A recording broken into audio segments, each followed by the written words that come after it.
Dan, could we have a roll call, please? Commissioner Roberts. Here. Commissioner Huntosh. Here. Commissioner Lorge. Commissioner Erickson. Here. Commissioner Finneman. Here. Commissioner Husnick. Here. And President Bain. Here. I'd like to invite everyone to join us in the Pledge of Allegiance.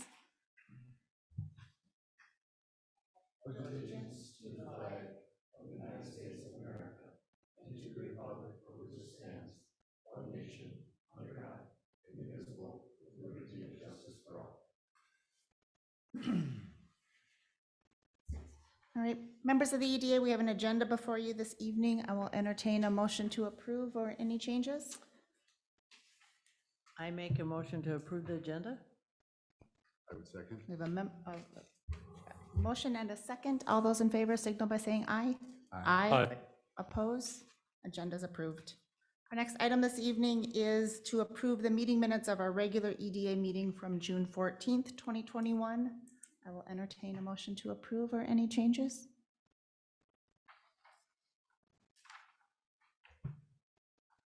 Make a motion to approve. I'll second. We have a motion and a second. All those in favor signal by saying aye. Aye. Abstain. Oppose? Abstain. And we have, is it 3 abstentions? Yes. Got that, Dan? I do. We may not have, do we have that a pass, or do we need to table that to a future meeting? You don't need, if you're not there, you do not need to abstain from the vote. Oh, we've Yeah, had that- that conversation. We had before. that conversation. I with the retract attorney. my abstention. So, I don't remember that. so all of those in favor signal by saying aye. Aye. Oppose? Abstain? All right. Motion's passed. Second item on the agenda is to approve the minutes from the Downtown Committee Workshop from June 28th, 2021. And I will entertain any changes or entertain a motion to approve or any changes. I would move to approve. Second. A motion and a second. All those in favor signal by saying aye. Aye. Oppose? And motion passes. Next item this evening is our 2021 work plan check-in and review. Dan, I think you're going to walk us through this. I am President, members of the EDA. Tonight, we're going to go through the 2021 work plan update. This is one we typically bringing back the work plan update a couple times a year just to do a check-in. I think this one here is especially timely given the fact that when we first approved this work plan, if you remember back in January, we were pretty much in stay-at-home orders. There was the COVID environment was a lot different than it is now. So some of the decision points in terms of what project we worked on were sort of kind of still in a holding pattern based on the COVID expectation, where we were from a COVID environment. So bringing that back in sort of mid-year can kind of give us an opportunity to sort of reevaluate some of those action steps to see, do we want to bring those forward, kind of keep them in the holding pattern, kind of reevaluate those. But also, our work plan goes through an every other year complete overhaul. So every other year we do go through this document and take a look at the 5 goals that we have set in the document and revisit those goals to make sure that those are still the goals that we want to work on.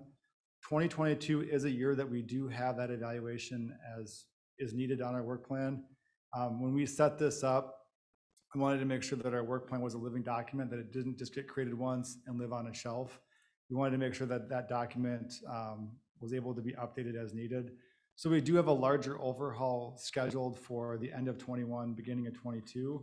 So going through it right now kind of at least makes everybody aware what are our 5 goals right now, and we can start looking forward to see, you know, are we capturing what the EDA wants to work on, or do we want additional goals added to that, or change the goals that we're currently working on. The plan for tonight is I'll go through the goals and the executables. As I go through those, I will stop for questions at the end of each one, offer feedback. I do want to say that I'm looking forward to doing this in a live environment where I don't have to constantly say, stop sharing my screen, go back to that, go back to a screen share. So I'm hoping that streamlines the conversation a little bit tonight. Keep in mind, as we do go through this, we're not necessarily finalizing our goal updates right now. We're just kind of looking through and checking in on the executables for right now. So with that, I'll just kind of jump into the first goal, and you should all have a copy of the work plan as part of the agenda. The first goal that we're working on is support marketing efforts for the city of Forest Lake to promote both the community assets and the local business community. The first action item that we have here was the evaluate the creation of a convention and visitors bureau for the city of Forest Lake. Here we looked at evaluating that, not only the creation of it, but also looking at who do the day-to-day management of the CVB for the city of Forest Lake.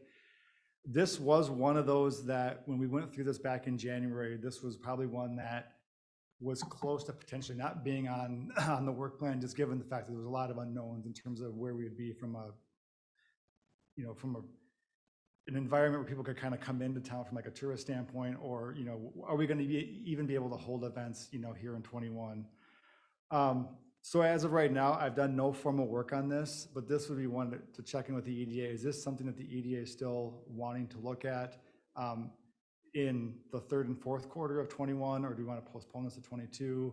I think when we left this before, it wasn't necessarily drafting all the documents, getting it all created. It was sort of doing that background work to see, based on that background work, we want to move forward with this. And with that, this is one that was brought up, I believe, in 2017. There was a lot of pre-work already done on this in 2017. It did not get adopted at that point. So this is has been brought before boards numerous times, here in the city. So with that, just looking for some feedback on this first action step.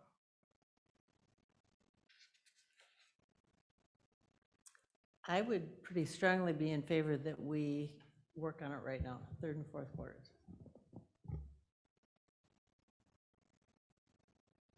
Yeah, I would agree. I would agree with that. I mean, people are wanting to get out. I think there's an opportunity on the horizon. Might as well do the legwork now.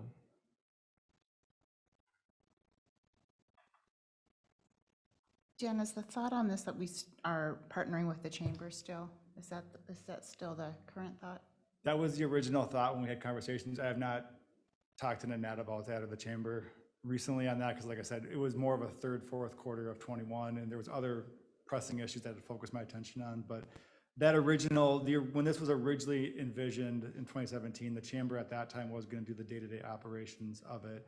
Those documents were there. I don't know if the chamber has capacity right now, if that has changed since in the past 4 years, or what that would be. But that would be, probably step one in terms of what that would look like. I would say, so two things. One, so be interested in feedback on appetite from the chamber and timing on what works for them, and what is that, does the rules that we'd previously discussed, is that still aligned? And so kind of confirmation of that and a check-in on timing, and then also perhaps feedback from restaurants or businesses. I know that there is the foundational component of this is an underlying tax, and that lodging tax, it may or may not be the right time to do that. And I know we've had various levels of feedback on that. And I guess some initial conversations to gauge appetite might be helpful, because I don't want us full charging ahead if we don't have partners that aren't ready and aren't thinking it's the right time. And coming out of post-COVID, maybe just a good opportunity to check in. But if they're ready, I would say we should support that. But again, I think that's the big question from my perspective. Other thoughts? So I agree with what Judy and Leif were saying. I would think that it's something we should try to push forward, but also your thoughts too. One question I guess I have is, I know at one point the city had a conversation about doing a general sales tax. And where is that at? Because I think to put both on might not be the best move. So if the city's thinking about moving forward with that sales tax, then we might want to look at this a little bit differently. Patrick, do you want to give an update on council's conversation on? Well, the sales tax issue is just an informational piece more than anything else. It's part of the long-term financial plan as we're looking at all options. It has not gotten any further than that. Again, we will look at what we believe the long-term financial plan is, what projects, and then the council will consider what kind of funding they will take. But right now, it's not going anywhere. So yet, so and also, just to be totally honest with all that, instituting a sales tax is very difficult for a city like our size, getting it through the legislature and getting it through a referendum. So the possibility of that is lower than just a normal fee or something that the council can do on their own. As a, if you don't mind, Mara, as a side note, I know I was the county is raising the tax by 0.25% here coming up. When does that take effect? Do you know, Patrick? Well, I don't, I would assume it's probably the beginning of their next year, but I'm not sure. Do you know when that? Yeah, I don't know what the effective date is, but yes, they are It- increasing it. It's just a side note to keep in mind. Yep, that oh no, it's we're talking about this. absolutely something that should be notified. I have no sense of the budget needs of such a thing, so whether we're totally dependent on either that hospitality tax or whatever other budgetary process we can bring forward. So right now we're establishing, or maybe we'll continue to try and establish a legal document that outlines and frames this whole idea of the convention and bureau. But at some point in time, it'd be nice to know what that really kind of means in terms of financial assist, because I really don't understand that part. So just to that point, I'm going back to memory here, so my memory's a little bit fuzzy on, but the lodging tax takes care of the full operations of so there's no ongoing EDA support of the CVB once it's up and running. And I think original estimates back when we started looking at this, 4 or 5 years ago, was that the operation budget would be somewhere in the ballpark, I want to say between 30 and 50 were numbers that were kind of throwing about. I don't know if that was, I don't know where those numbers came from, but I do remember hearing those numbers, those stick in my head as what the, operation budget would look like. So that would be the total cost of operating the CVB. And one thing that had been discussed, and this conversation jogged my memory on that as well, was bringing it outside and making it a larger area, just not outside just Forest Lake itself, but bringing in possibly Columbus, Scandia, or looking at making it a larger area to see if we can't get some more revenues coming in. Because I do know I have had conversations with, they have one of these over in Lindstrom and Chisago Lakes area, and I've had conversations with their sort of leadership team over there and asking kind of, how are they managing it? What's it look like? And what they're seeing is that they just don't quite have enough revenue to really put those big projects out there. Like they're able to do some work better than no work, but they're not getting those really big marketing campaigns that you'll see coming out of, like, say, Minneapolis or Bloomington, for example. They're kind of more, they're smaller, and the reason is they just can't pay staff enough to basically dedicate a full-time employee to that because they don't have the revenues coming in. So I would suggest if you do go down this, look at trying to bring in a larger area to see if we can't get more revenues in, because I think that may be a way to make the project more effective. So the exploration steps, the next steps would be the legal document. I don't know how dependent that is relative to other cities or a larger area joining us, or the hospitality tax. It has to either encompass them or not encompass them. But that would be the next exploratory step, would be to look into those different aspects, the wider area, the hospitality tax, and then in concert with that, create the legal document. If there's, I would suggest if there's appetite, for the larger area, to kind of get those legal documents created. I wouldn't recommend creating the legal documents if there's no appetite to have Columbus join, or, we find out that the hotels here have no interest in supporting this. I mean, then that's what torpedoed it last time, was that the hotels at the last minute were like, we have no desire to do this. And, it got pulled at the 12th hour. So, we can start having those conversations again to see if there is enough support for a CVB. If there is, then the legal documents should be relatively easy to do, since I do have those in my files somewhere. They probably would need a revision just to make them up to date, but a lot of this work has already been done locally here. But that was just for Forest Lake. That has no inclusion of any other area outside of this. I'm certainly in favor of the larger area. It seems to make sense beyond the school district idea. Forest Lake area, we're kind of core to it all, so we can be the core piece of it. So I think that the larger area is the more important factor. And there was at one point conversation, if we do expand, of kind of matching up what the chamber currently serves, just so we're, kind of in that same realm where we're not kind of creating a new geographic area of here's a CVB. It sort of naturally would mirror up with what the chamber currently is serving.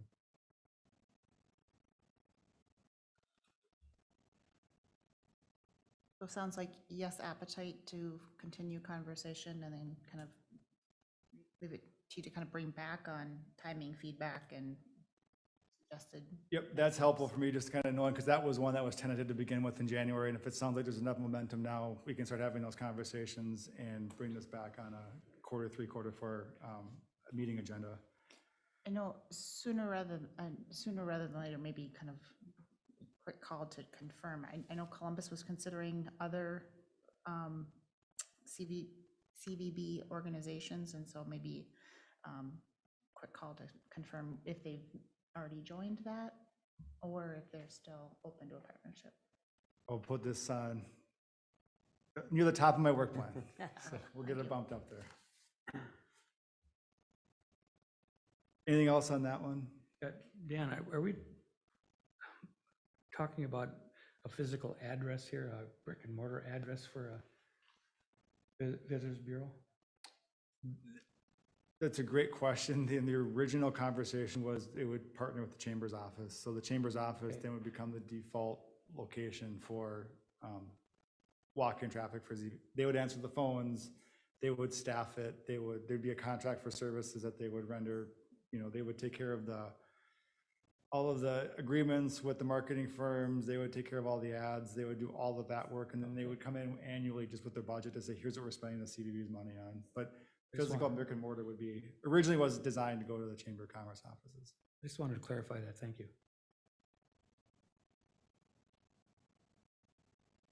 All right. The second action step that we have here is continue to attend and speak at Minnesota Real Estate Journal and MNCAR events to promote and market the city and look for new engagement channels within the development community, and also develop marketing materials which can be used at these events, as well as locally to promote the city of Forest Lake. The update here is that we are seeing these events come back online, come back into an in-person setting. We met back in January, we really did not know if they'd be hosting these in person or remotely. Chris can confirm MNCAR is scheduled for October this year. So they're back on an in-person footing. And this August, the East Metro Developers Conference will be held in Golden Valley. And I'm speaking on that as part of the panel for the Minnesota Technology Corridor, so promoting Forest Lake at that as well. So kind of getting those gears back and rolling, up and running again. Promotional materials, we'll be looking at creating those prior to the MNCAR event. That's the one that's more of a trade show. That's probably the better footing to put the promotional materials out. The East Metro Developers Conference is more of there's a lot of attendees, but it's not so much a trade show environment, it's more of a speaker classroom style setting. So I'm shooting for the MNCAR event to have the marketing materials there so we can get those out in the hands of developers and site selectors later this year. So good to see those are coming back online as well for those engagement opportunities. Any questions on that one? Goal number 2 is promoting downtown revitalization.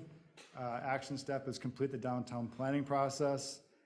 We are well underway in downtown planning. The downtown committee, we've hired the downtown planner, and they are right now working furiously on getting our plan developed, getting feedback on the current state. They're soliciting feedback from business owners as well as residents at this point.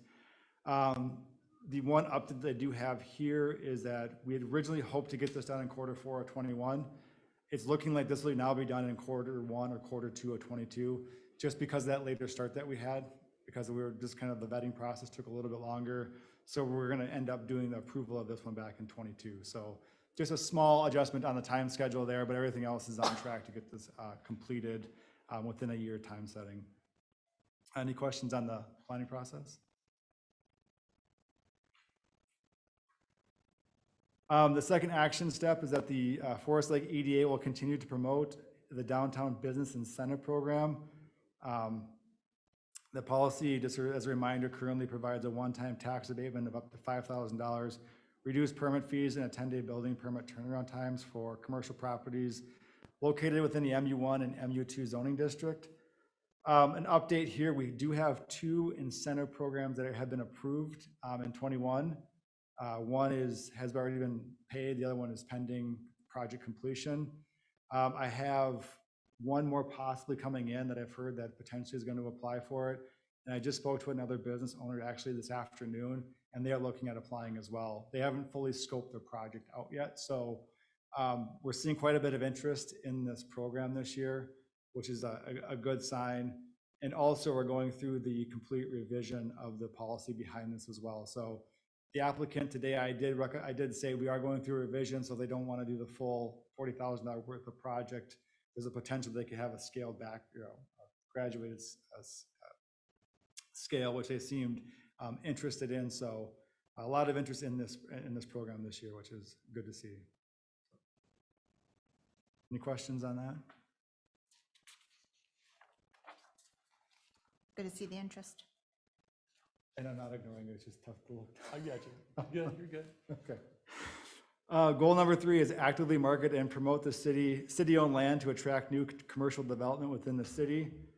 The first action step here is to continue to support the efforts of the Minnesota Technology Corridor by actively marketing the Headwaters 123 as a premier property within the corridor.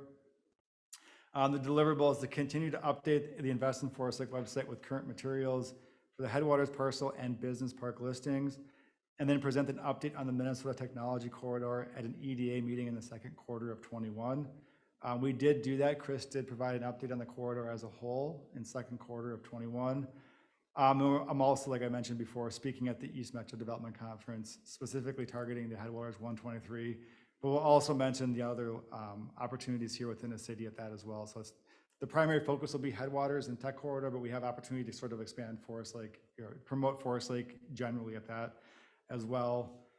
Also want to give the EDA the update. It's not listed here, but we do have the two remaining parcels in the airport business park have been listed with CBRE. So those are now actively being listed with the same firm that has the Headwaters listing. So we have the same agent on both properties right now. So we have both of those out on the national stage, trying to solicit some, get those sold and developed here in the city. So it's not listed here, but we do have the airport business park listed now as well. Any questions on that first one? Reminder that the one parcel had sold, so there's been nice progress. Oh, yeah, 2 parcels. 2 parcels. Yeah, there was, beginning of the year, we had 4, now we're just down to 2, so 2 have sold. So thanks for that reminder.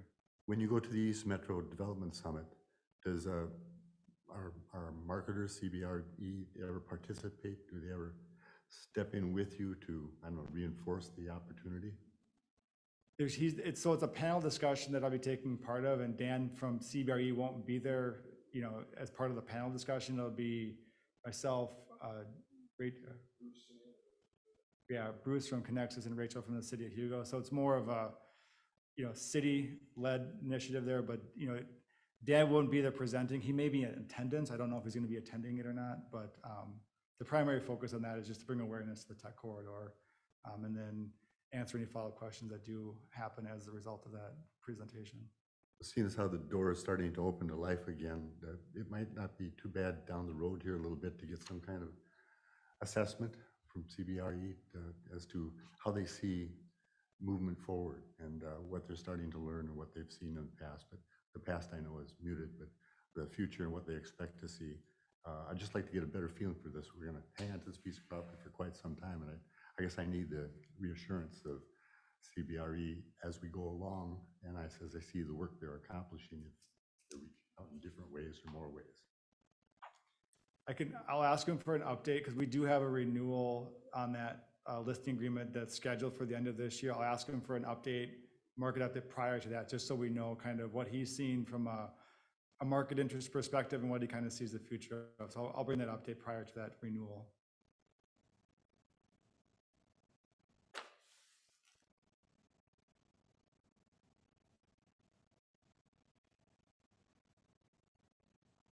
All right, the second action step that we have here is partnering with Washington County CDA and attend real estate and development trade shows and work to establish a contact list within the commercial real estate market.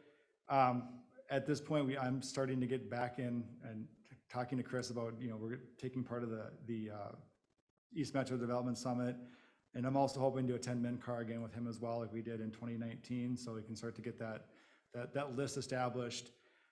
Have not designed any type of trade show materials at this point, did not want to do that kind of prior to knowing those are going to come back online, because even though you try to make those materials as timeless as possible, they always tend to start aging as soon as you get them printed.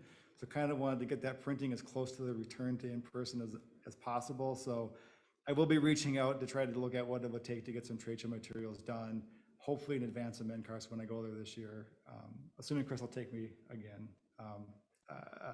Have some materials that are actually timely and make this, present the city in a very good light. So I will bring back those designs prior to the MinCar for EDA review, so you kind of can see what the trade show materials look like as we, or prior to that event in October. Is there an opportunity here, or are we well-timed? I just think about, so we've got a contact list. One of the items here is to establish a contact list. I'm wondering if there's some content or some campaigns that we should be thinking about to develop to just drive traffic to investinforestlake.com. I'm not sure what that looks like, if that is paid ad somewhere, or if that is some sort of a campaign, a more specific targeted campaign based on a contact list. But I think the broader goal would be just to do some sort of a campaign that measurably upticks the traffic on that site, especially as, you know, things start to kind of get back and, or Maybe I can look into looking at like a specific marketing campaign. I mean, it's kind of interesting in the fact that within the past probably week or 2 weeks, how much traffic has, like even in my own inbox, like stuff, people were coming back in person. It's like all of a sudden it's like the floodgates have opened up and there's a lot of stuff coming out. So which is good to see, but it's like with that, there's also opportunity to potentially, can you piggyback and can you sponsor an ad in a real estate journal like we used to do? Can we do something to that effect that specifically, like you said, drives traffic here to hopefully get some of that contact? Because we do have a contact generator on the site where they can ask questions, and that's responded to Monday through Friday during regular office hours. So we do have some stuff once they're there that they can easily contact the city that way. actually, I leapt to the conclusion that there was a need to generate more traffic. Are we seeing enough traffic that are we satisfied? Or, I mean, I guess you've never had too much traffic, but. I would say we should probably look at generating more traffic to it. I mean, there was a bunch of traffic when it first launched, and then last year was pretty quiet on it. It's tough right now, I will be honest with you, looking back at traffic generation, because we are also doing the downtown planning, so there's some stuff that's kind of going through that as well.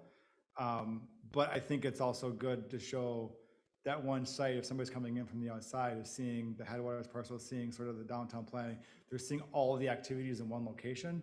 So they're kind of showing us that we are forward thinking, and I think that's beneficial, especially if you're a site selector or somebody looking to locate a business. Did we, to that, just kind of piggybacking on that, do we do kind of is there an opportunity maybe to do a success story with the parcels that were sold, and to kind of generate some, there's a story to be told there, and an opportunity to drive more, tell the story and drive more traffic back to the site? Chris, President Bain and members, good afternoon. A couple thoughts came to me. We have a website for the Minnesota Technology Quarter, and they're always looking for content for news stories and articles, and that might be a good way to reach out and start driving some traffic through that Minnesota Technology website.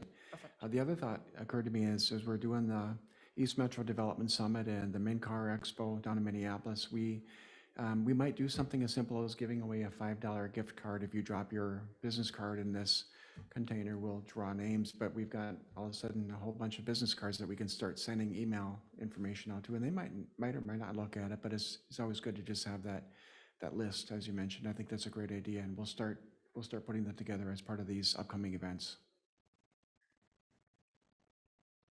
Other thoughts on that topic?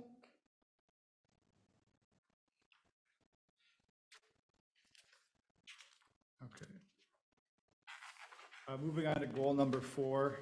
And goal number 4 is supporting workforce development through the establishment of active partnerships with local businesses and workforce development training providers to build a dynamic workforce for the city of Forest Lake. And kind of before I dive into this one, in looking at the 5 goals and looking at what the recent webinars I've been on, this goal here is probably one of the most critical goals that I've seen recently. There's probably more need here than any other goal that we have on the list, but this is also probably the one goal that's the most challenging to get your arms around. So I think we need to approach it with some creative thinking, because it's sort of, what is the role of the EDA? We're not a workforce training center. We're not a college. We're not in that realm, but we need to at least get those partnerships in place, because this is what's going to drive the economy in Minnesota. I was on a webinar recently with the Minnesota Chamber of Commerce. They just released a study for Minnesota workforce through 2030, and they said the biggest limiter in terms of what's going to grow the Minnesota economy is our workforce. Like, we cannot get enough workers in right now. People aren't coming in like they used to. And they said that's the one thing that could potentially stall out our economy is not getting workforce. So I think by focusing here, if we can get a creative program in place, and get those partnerships going and get this work plan or this item, create that program here, I think that's going to give us a huge leg up for site selectors. If you can go to them and say, our workforce is strong, we have the partnerships in place where if you come in here and you bring 200 jobs to the city, we can fill them. We have the pipeline here that you can tap into to help fill those positions. So I think this goal here is definitely one that's, be very important now and moving forward for the city to focus on. But like I said, the hard thing is it's such a giant dynamic problem that it's tough to kind of get your arms around and try to get some action items out of here. But to kind of start, we do have, 3 action steps that are on here.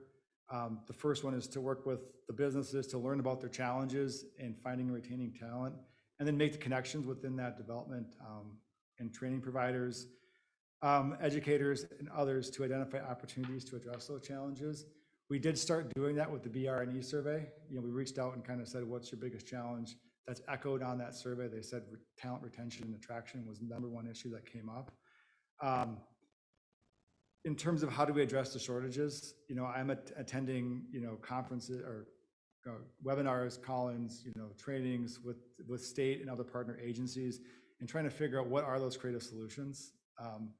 There isn't a magic silver bullet to this. Everybody's sort of chasing the same one, but sometimes maybe if you can kind of attend enough of them, you might get enough where you can kind of piece something together that works well here in the city. So work is ongoing for this. It's gonna be one of those things where I think it, in some level you're trying to catch lightning in a bottle here, but I think we have by constantly going out to those webinars, that's the best chance you're gonna get to at least get a creative solution to that problem. And to that as well, kind of, we do have the benefit here of this Forest Lake High School has a career launch program.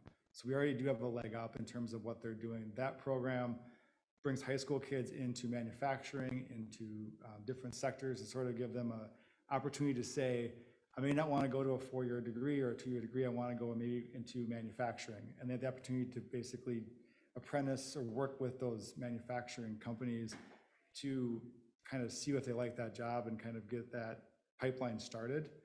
I had hoped to bring them in Q1 of this year, but with COVID and being remote, it was just too tough to get schedules to align.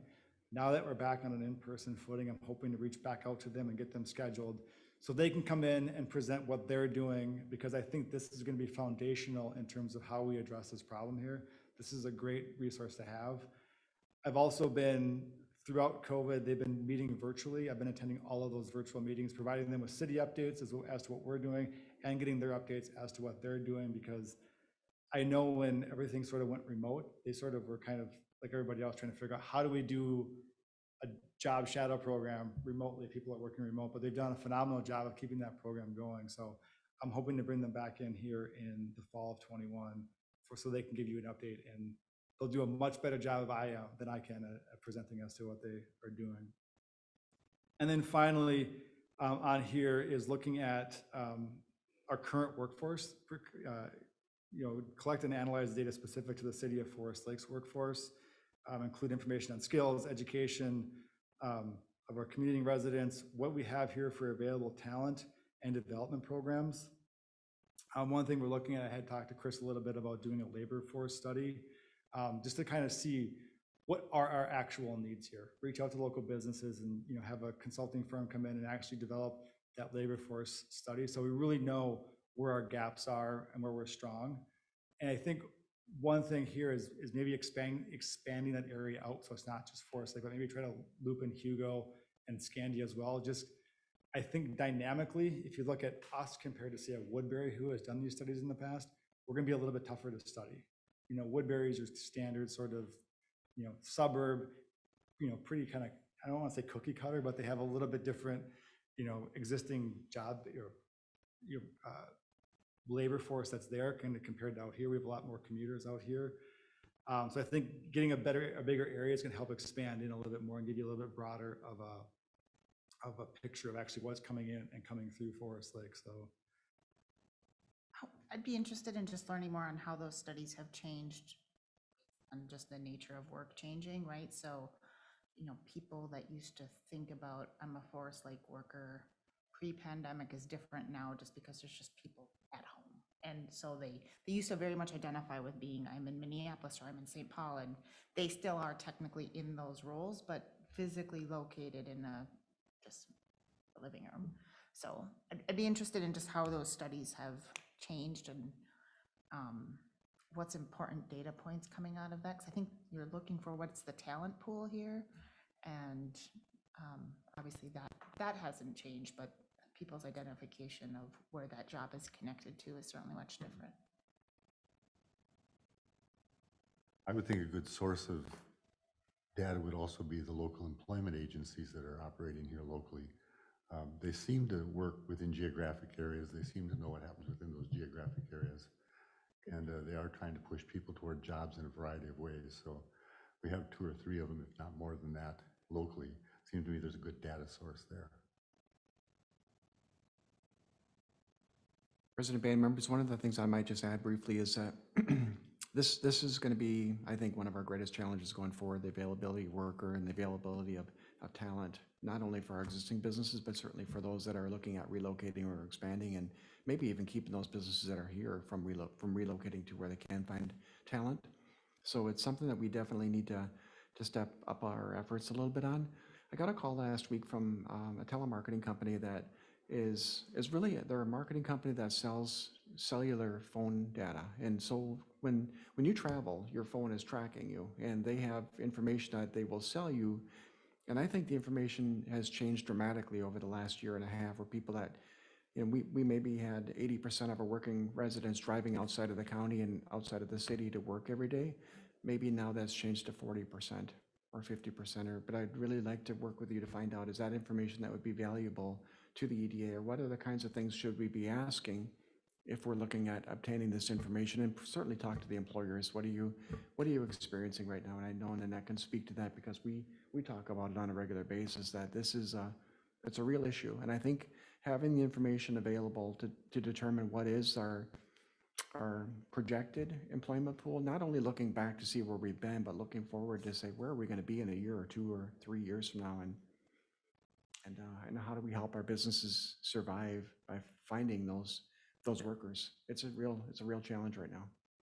Mara, if you don't mind, Chris, the question I have for you too is what involvement can the county help us with? Because that's something the city can do by itself. What I'm referring to is starting a tech school, for instance, and that kind of thing. Great question. Yep. So a couple of things. Dan and I have talked a little bit about us funding that study through the Pre-Development Finance Fund. So if you decide that we're going to go out and select a firm that will look at the data and help us understand a little bit better what's happening, we can help you pay for that work to be done. But I think more importantly is making those connections between, Dan mentioned that the Forest Lake Career Launch Program is, it's one of the best I've seen ever. I mean, they're doing a phenomenal job. Jim Caldwell and Mike Miron and Molly that run that program are doing an amazing job. Well, they have But direct the access. hardest part is connecting with the businesses, and so we need somebody to make those connections. So they've got the student talent pipeline. We just need to find opportunities for those students to explore careers in healthcare or manufacturing or whatever the case might be. Yeah, I mean, they have direct access to these students, and what a great way to start, and show them that there's other options out there besides the 4-year degree that they may or may not be even able to achieve. Right. But and then these tech schools, a lot of times these kids can come out of school and little or no debt, go right into a nice paying job, Yep. So I've always advocated for that. So And it's changing fast. so let's We'd get love this. to be a partner with you. Let's get it So done let us know. together. Yeah.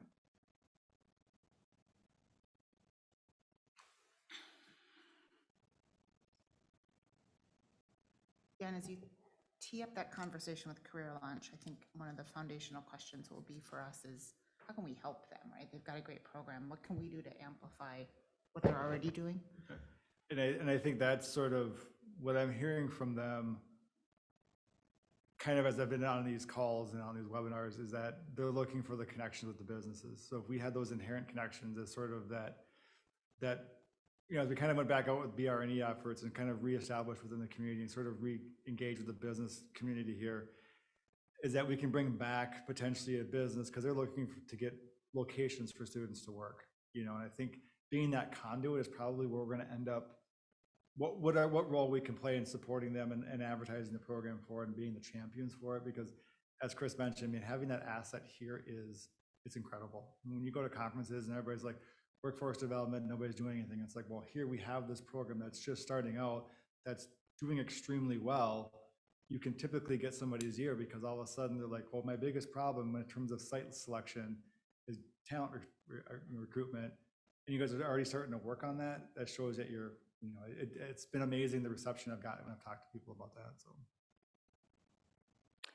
President Bain and members of the EDA, the first thing that I noted here, I do work with Molly and we do promote their program, but I think from the chamber standpoint, we could do a much better job of providing opportunities for our businesses to really understand, because while it's in our e-news and it's available, and I do send people, business owners, on an individual basis as they ask, I think there's a lot more that we could be doing to really step that up. So top on my list right here. So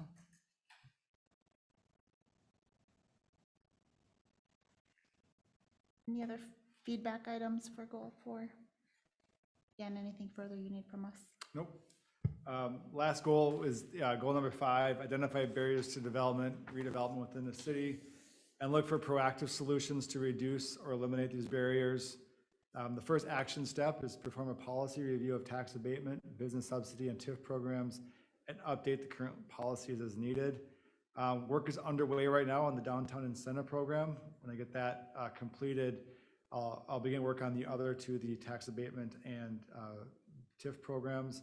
I have been looking at how other cities have packaged up their tax abatement and TIF programs. I'm kind of taking the best examples of what I'm seeing there and kind of keeping a folder so we can kind of come back and look at what does a TIF program look like here? What does the tax abatement program look like here for the city? So those are upcoming. I'm hoping to at least bring back one of the 2 before the end of the year so we can start work on that next one once we get the downtown incentive program completed. And the ultimate goal here would be have sort of a portfolio of options. So if a developer comes in, we can say, here's our incentive program package that we can offer. So we don't have to sort of always kind of think off the top of my head. We can sort of say, we've already done some of that back leg work. Here's our policies there. So look for those to come forward at a later date. Second action step would be identify infrastructure along the 61 corridor in need of aesthetic improvement or maintenance, such as light poles, telephone poles, city landscaping items, and develop an estimate for the required work. I've not done any official work on this at this point. Some of this will be roped in or will be addressed with the downtown planning process. So that doesn't go all the way down the 61 corridor, but that's sort of at this point been deferred back to the downtown planning process. If we see some ideas come out of there, we can look at expanding that down to the Highway 61 corridor as well. And then finally, support the Washington County Revolving Loan Fund Program for small businesses by participating in policy discussions with the Washington County CDA and the Economic Development Group. Explore creating a city matching revolving loan fund program for business expansion and commercial building improvements. I forgot to copy and paste the update that Chris had given me on this one into the work plan. So Chris, could you just give a quick update as to where the county is on this one, since this was a partnership with the county? Yeah, President Bain and members, the wish list in the county's economic development work plan still has a revolving loan fund as one of our priorities.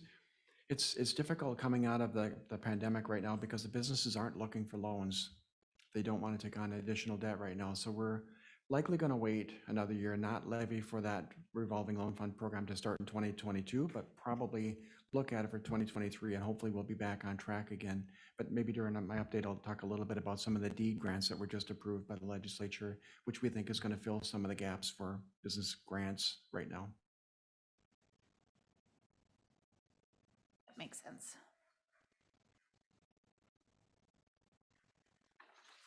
Any questions on the last goal, goal number 5?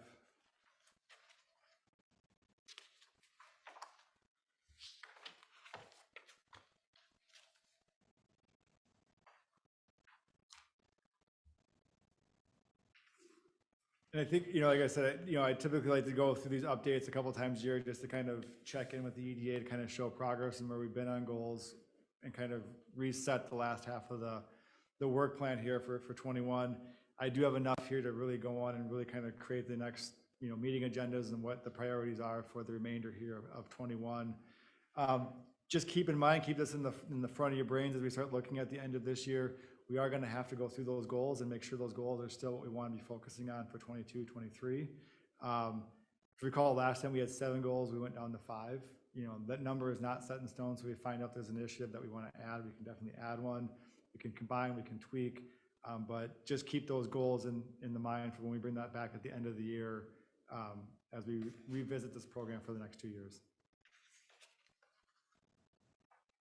Thank you, Dan. Other questions or feedback items for Dan related to the 2021 work plan update? Or just, I'm talking about that Highway 61 and the light poles and that. It's been a long time since we've worked with or reached out to XL to see if there's still an opportunity. I think there was some type of a franchise fee or something where they would be able to do underground wiring and all that. I just think that as I look through the city and see what has gone down downtown and Broadway and that, I think that's the next step, and that really does need to be a priority to somehow at least get the conversation going again with them, and because then it entails a lot of budgeting with the city, because then you have lights, and so it's a major project. But I think that's as we're developing land to the south, that's really the next corridor that has the biggest potential, I believe. Jen, did I hear you right? Are you expecting that to come out as part of the downtown plan? Yeah, and you mentioned that. So I know, Mark, you've had some concerns about trying to expand that a little bit, but they seem pretty focused in just that area. So I just question whether that'll really actually happen. And I think to what they're going to plan, I think they're going to give probably some starting points for what that the aesthetics side looks like. And we do have the whole Highway 61 corridor study that was done back in 2012.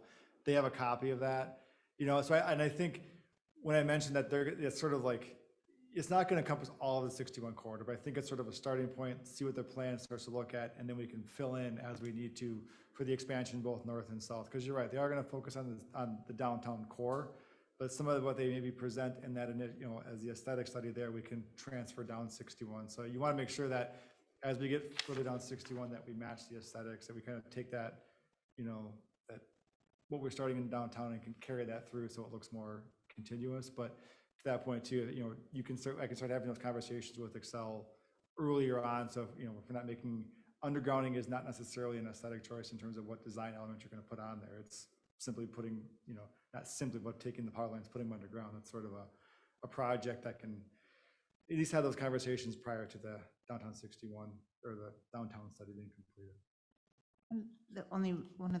Maybe not the only reason, but one of the reasons I bring that up is I just expect that, and I know that one of the deliverables from the downtown plan is a infrastructure and investment plan, and I just think I think we'll want to kind of take that list and kind of prioritize and what's our top, and certainly that should be on the list. Without seeing that full list, it's hard to know sequencing of does this fall sooner rather than later, or is there something else that comes out of that plan that we'll want to fund earlier. As long as we're talking about that downtown in the firm, do you think after that last meeting that if you had some conversation staff about I was a bit surprised, and I sent a follow-up email to some people that the lake was not mentioned in any of that.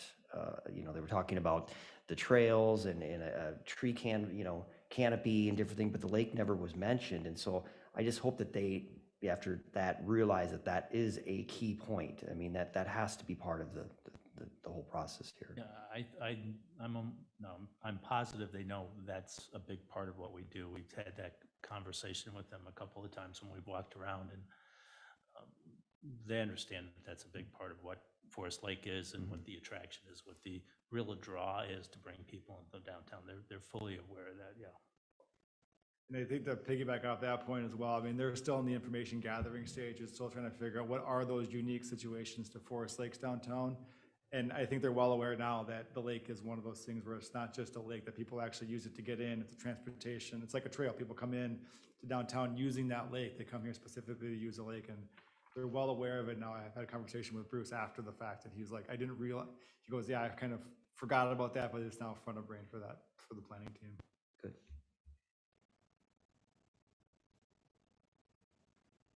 That would mean directly dealing with the associations, the lake associations, and really understand what they understand and what they would promote. Yeah, and Jerry, who's the president, is part of the committee, so he's fully on board and is willing to be engaged, so. Anything else for 2021 plan? It's a good transition point to just talk about 2022 budget drivers. Dan, anything in particular you want to present before we open it up? No, this is pretty much just there as we start to develop the 2022 budget. This is the time if we're looking at the EDA wants to kind of put another initiative on there, kind of explore another option, is to get in here now so we can start looking at what the budget impact would be for 2022. So this is more here as sort of a next step off the work plan, start looking at if there's any drivers, if we're missing anything for 2022 that you'd like to see added in, so we can start considering that for the 2022 budget. I'm happy to just open it up. I have a couple of thoughts to kick off, but anyone else want to jump in Well, first? Go ahead. I guess, so, after going through all the goals and everything, and looking at your workload specifically, Dan, and what you bring to the table and what a great job you've done, are we to the point, I know we've talked about this a number of years ago, to bringing in an economic development staff member that handles that, so that more of this stuff can get done? Again, I can't imagine your workload and what you've done, and then like just out of curiosity, on a given week, what percentage of your time do you think you are putting into this? Because I'm wondering how you can do it all really at times. I'll be honest, it varies depending on the week. I have weeks where it's, primary focus is working on economic development stuff. And other weeks where I have other, duties that come in. So it's, I've actually never done a time study. It's just sort of, I just get the work done, it's on my desk, but it's certain weeks there, it's very much derivative, or, especially like a week like with the real estate expo coming up, there'll be a lot of prep work to go that to make sure everything is ready to go, that the speech is good, so heavy weeks there, but also it can be one of those things where you have to respond quickly to an RFI that comes in. You don't really know when RFIs are going to come in, so you have to be ready to respond, kind of drop everything, get the RFI out, deal with that, and then kind of go back to other workloads. So it's really tough for me to sit and give you I can start tracking it, but I can't. No, and it wasn't just, it was more curiosity, just whether, bringing the question back to like, are we there to the point where as far as the budget, when we're talking about budget stuff, and is that something that the council would have the appetite for? Would it come from an EDA budget, or how would that all work? I guess it's. Let me try to address some of that. The next few weeks, 3 to 4 weeks, the staff will present to the council a staffing analysis and internal staffing analysis on what we believe the priorities of the organization are. And first of all, I would agree with the great job Dan's done with economic development in this committee. And I think we're at the point to do something, whether that's a economic development position or whether that's an economic development director. That's to be determined depending on cost and when we can afford to do that. If it was an economic development position individual instead of a director, which would have more duties than that, I would believe it would be an EDA budget item. That seems to make a lot of sense to me. So we will know that and present that to the council very shortly once we have tightened up and finalized that list. But I agree there's a need for something. It's just what we can afford and when we can afford to do it.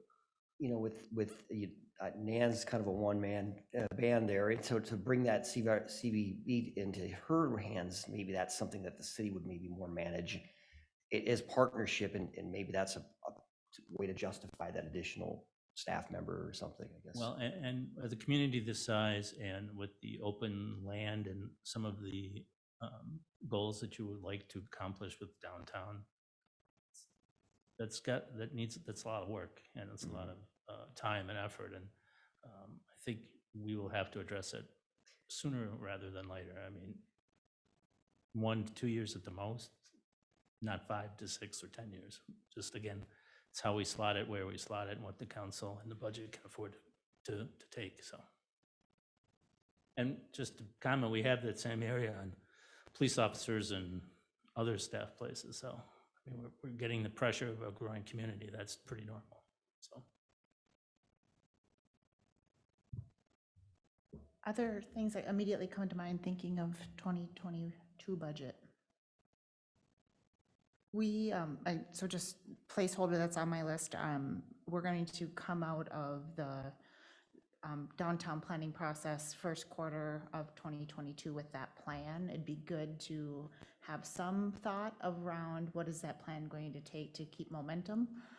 Because what I don't want to have happen is we, come out with a long list of things that we then have to take a 9-month stall on to have budget. And so looking ahead, and I think the planners probably have, many of their clients are long-term clients, and they kind of, I think, can help us look around the corner and what should we be considering from an EDA budget perspective to support immediate next steps coming out of the plan. And that has been requested when I talked to HKJ when I got brought on. I said, can you at least get me some low-hanging fruit so we can at least earmark in budget for 22? Because to that point, you don't want to lose a full year in terms of going from planning to execution. So they are going to at least give us some placeholder information as to here's some initial stuff. It may not be in the final plan when it gets adopted, but at least there'll be some budget in there that we can set to start working on some of that next year.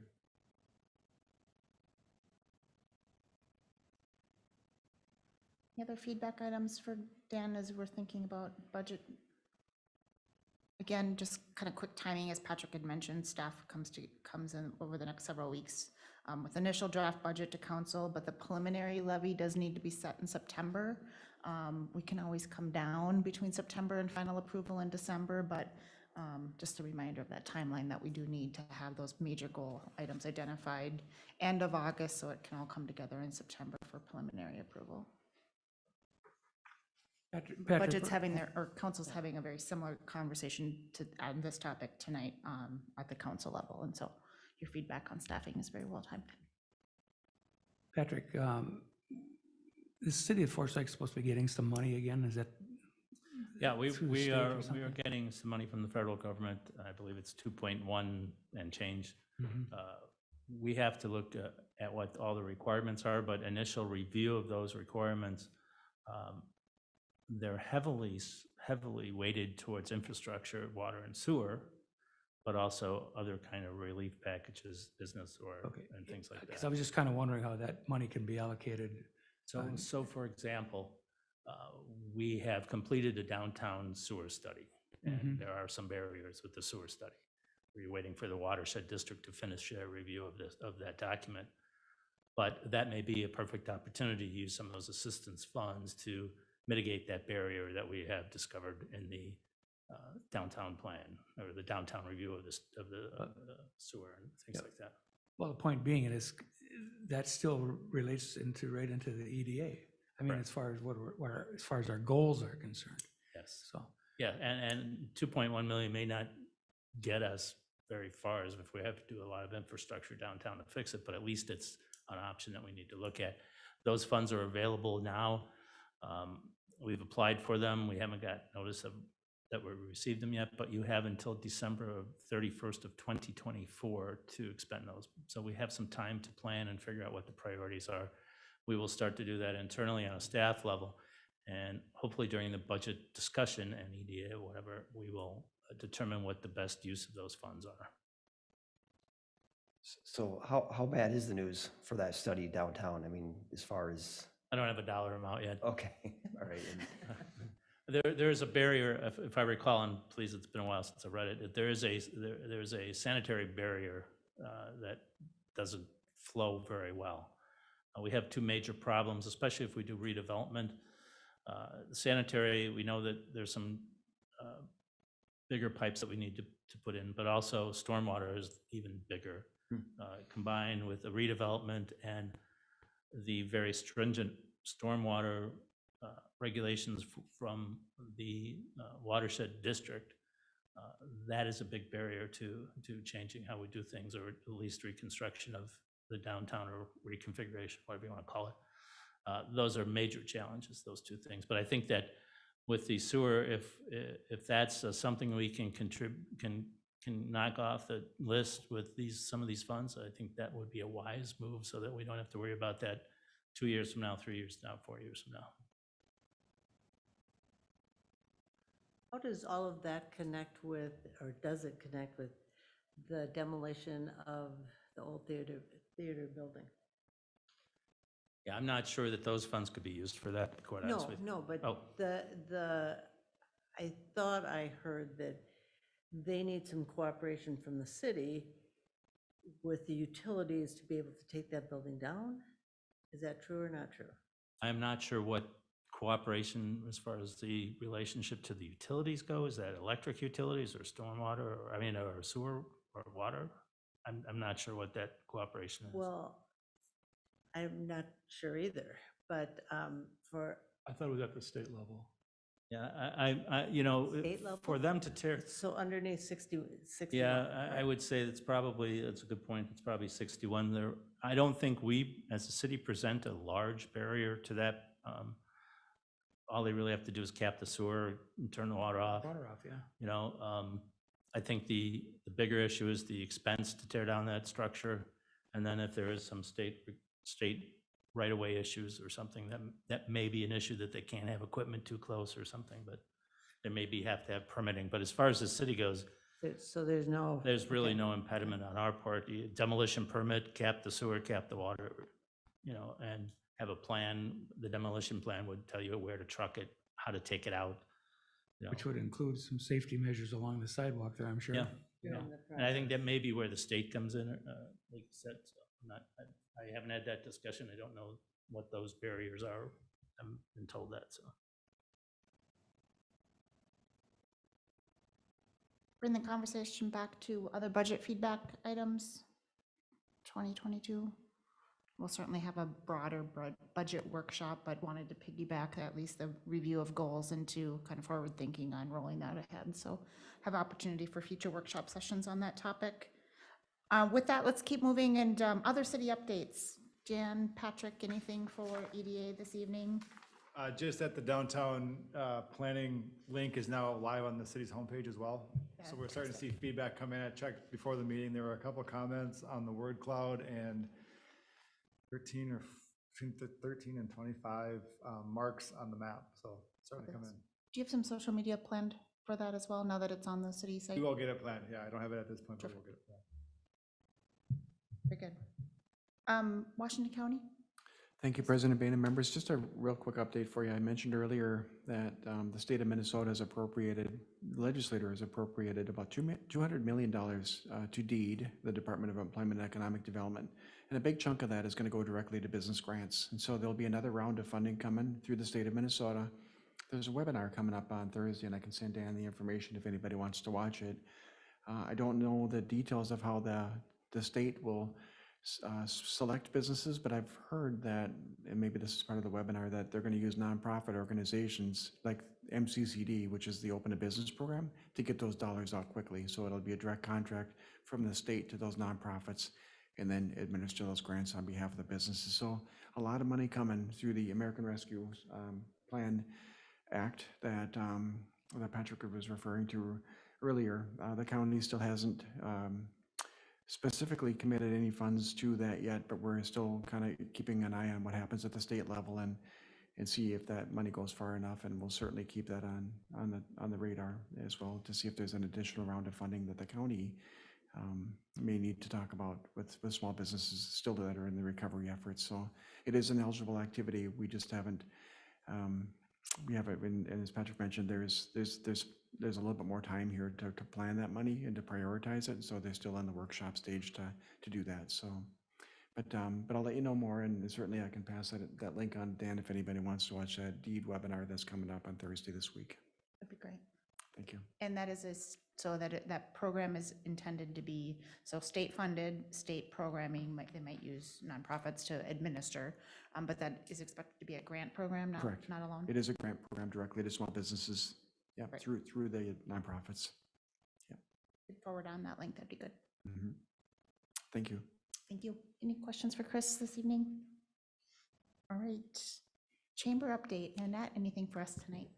Just a couple things I thought I would share. We are also looking at hiring, so it's good that I think these conversations are good because it affects, I think that's part of it too. We discussed that some of these, the occupancy tax would fuel directly into a staff position. And so, so these are great pieces to add to that thought process as we move forward. We are also in the middle of a software integration. So that's a bit Challenging. yeah, fun, as Patrick said. So, so that's where a lot of, my brain is, and will be for a little bit longer.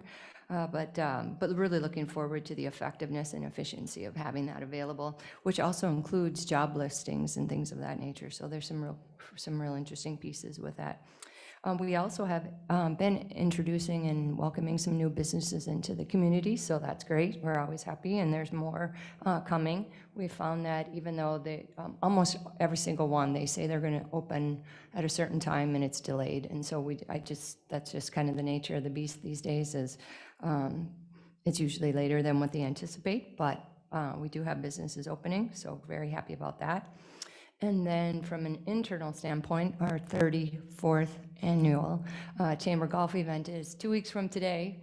So that takes whatever was left, that. We are having a record-breaking year. It's amazing. We are to capacity on golfers, and so I'm very excited about that. It's always a great day, so if you're not on a golf team, there's probably a few that are looking for golfers.